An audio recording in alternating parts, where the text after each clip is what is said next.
이더리움 ETF 승인, 대상승이 멀지 않았습니다. 반갑습니다. 너걸맨입니다. 데일리 크립토 인사이트 지금부터 시작해보도록 하겠습니다. 발빠르고 질 높은 시황과 차트 분석을 보시려면 구독과 좋아요, 알림 설정, 댓글 한 번씩 부탁드리겠습니다. 가볍게 몇 가지 크립토 뉴스들을 확인하고 가겠습니다. 역시 이더리움 ETF 관련 소식부터 알아보겠습니다. 피델리티가 SEC의 현물 이더리움 ETF를 위해 스테이킹을 제외한 개정된 신청서를 제출했다는 소식입니다. ETF 승인 여부가 23일에 나오는 만큼 마감 기한이 다가오는 와중에 신청서를 개정하면서 다시 제출한다는 것은 긍정적인 신호로 받아들일 수 있습니다. 특히 선거 의식에서 정치적인 압력이 있을 수 있다는 것이 주요한 원인으로 꼽을 수 있겠습니다. 다만 여전히 풀리지 않는 미스터리들은 존재합니다. 유동성 공급이 부족하여서 비트코인과는 다르게 승인의 가능성이 떨어진다는 점과 SEC에 의해 증권 분류로 인해서 반려의 가능성도 여전히 존재합니다. 다음 ETF는 올해 말까지 기다려야 되기 때문에, 그리고 내년 초까지 기다려야 되기 때문에 곧 있을 ETF 결과가 어떻게 될지 확인하고 대응할 필요가 있겠습니다. 다음 소식입니다. 갈라게임즈가 2,300만 달러 해킹 피해가 발생했다고 합니다. 우리가 잘 아는 블록체인 게임 플랫폼 갈라게임즈에서 심각한 보안 사고가 발생하여서 2,300만 달러에 달하는 6억 개의 갈라 토큰이 무단으로 판매되었습니다. 이미 21년도에 유사 공격에 의해서 1억 3천만 달러 손실을 본 경험이 있는 만큼 같은 실수가 반복된 것입니다. 갈라게임즈 관리자 주소를 해커가 알아내어서 접속한 후 관리자 권한을 획득해서 이러한 일이 벌어진 것입니다. 갈라게임즈는 이번 사건을 통해서 많은 신뢰를 잃어버린 것이 아닐까 생각이 됩니다. 과연 갈라게임즈가 가격 회복을 할 수 있을지 지켜보면 좋을 것 같습니다. 다음 소식입니다. 트럼프가 디지털 자산 대선 자금 수용을 개시하겠다고 전했습니다. 트럼프는 암호화폐를 선거 지원금으로 수용하기 시작했습니다. 비트코인, 이더리움, 리플, 시바이누, 솔라나, USDC, 도지코인, 제로엑스 코인을 통해서 트럼프 선거 캠프에 제공할 수 있습니다. 기부된 지원금은 코인베이스를 거쳐서 선거 캠프에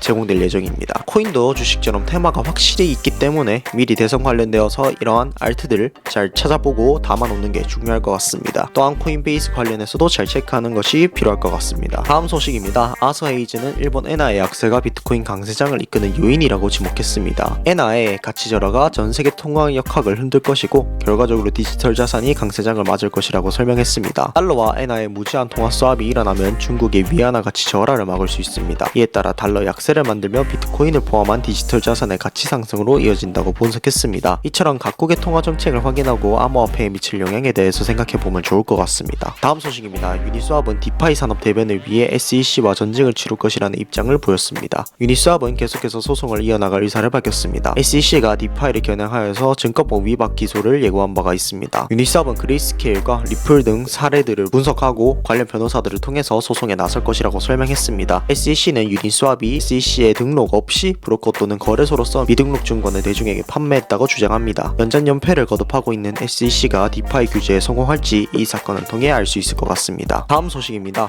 반감기 이후 비트코인 채굴 업체들의 매출이 떨어졌다는 소식입니다. 비트코인 반감기 이후 거래소 수수료가 현저하게 떨어지고 있는 모습입니다. 또한 비트코인 기반 NFT 토큰 관련 활동들이 감소하고 있다고 합니다. 현재 상황을 고려하면 작고 효율성이 떨어지는 채굴 시설은 어려움을 겪거나 무너질 것이라고 합니다. 만약 채굴자들이 현재의 상태를 버티지 못하면 이에 따라서 자산의 일부라도 강제로 팔아야 한다면 내 시장에 부정적인 영향을 미칠 것이라고 전했습니다. 채굴 업체들도 변화를 만들기 위해서 노력하고 있는 만큼 채굴 시장의 동향을 잘 살펴볼 필요가 있겠습니다. 차트로 넘어가기 전에 가볍게 지표 체크해보고 넘어가겠습니다. 위에 보이는 이 파이어 차트를 보았을 때 지난 영상에서 말씀드린 것과 같이 현재 비슷한 상황인 것으로 보여집니다. 72K대에 보이는 매물대가 더 많이 두꺼워진 모습을 확인할 수 있습니다. 현재는 어느 정도 저항을 맞고 떨어지는 분위기이고 시기가 시기인 만큼 ETF 결과를 기다리는 것으로 보여집니다. 현재는 이슈가 확실히 있기 때문에 상승이 시작된다면 이 72K 부근에 있는 매물은 충분히 상승으로 소화가 가능할 것으로 보입니다. 그리고 가장 큰 변화는 CVD 차트에서 더 확인을 할 수 있습니다. 이 CVD 차트는 단순히 갈색, 보라색, 빨간색을 고래라고 단정지어서 해석하는 것은 좋지 않습니다. 단순히 시장가로 얼마나 많은 사이즈의 포지션이 체결되어 있는지를 확인하는 지표이기 때문입니다. 현재 하락이 나오면서 전반적으로 많은 물량들이 시장가로 던져졌습니다. 이에 따라서 지표가 하락을 하고 있는 모습이죠. 아래로는 매물대가 촘촘하게 형성되어 있지 않기 때문에 하락 거래 볼륨이 터지면 큰 폭으로 하락이 나오는 등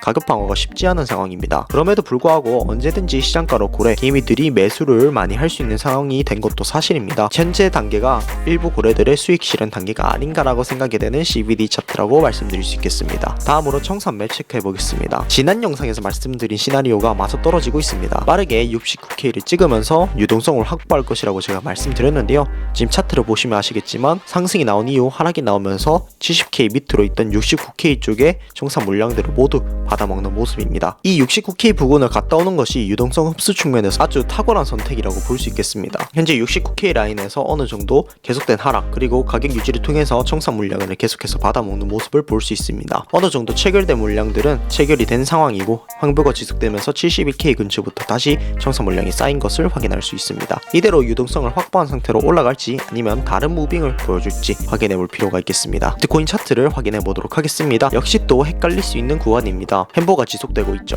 이게 오르는 게 맞는 건지 아니면 고점에 다 온 것인지 고민이 되는 것은 사실입니다. 결론부터 말하자면 저는 상승으로 가지 않을까 생각하고 있습니다. 보조지표에서 확인할 수 있듯이 69K 부근을 보고 오는 것은 유동성 흡수 측면에서 아주 중요한 포인트였습니다. 특정 구간에서 지지가 나오면서 지금 지표를 시키기도 했습니다. 다만 미체결 약정은 계속해서 오르고 있지만 만약에 상승으로 해소가 된다면 미체결 약정이 다시 크게 빠질 수 있는 상황이라고 보고 있습니다. 또한 거래량이 점점 붙고 있습니다. 현재 잘 안 보이는데 상승대 거래량이 나왔다가 거래량이 떨어진 후 다시 지금 상승해서 거래량이 붙기 시작했습니다. 어느 정도 방향이 나오기 일부 직전이라는 뜻인데요. 거래량이 오르는 것은 정말 긍정적인 신호라고 볼 수 있겠습니다. 만약 여기서 거래량이 붙지 않는다면 롱이 더 이상 상승을 위해 쓸 힘이 없다는 것을 뜻하기 때문입니다. 다시 71K 구간까지만 올려준다면 72K에 있는 저항대를 두드려 볼 수 있는 기회가 확실히 생길 것으로 예상됩니다. 지난 상승에서 73K 구간도 이미 뚫었던 전적이 있는 만큼 상승으로 이어진다면 그러한 구간까지는 무난하게 올라줄 것이라고 생각합니다. 다만 그 다음 매물대인 75K, 76K 구간에서 어떻게 반응을 할지가 미지수입니다. 다만 이더리움 현물 ETF가 승인이 된다면 단기간에 그러한 구간을 갔다 올 수 있고 그렇게 된 경우에는 더 이상 상승이 아닌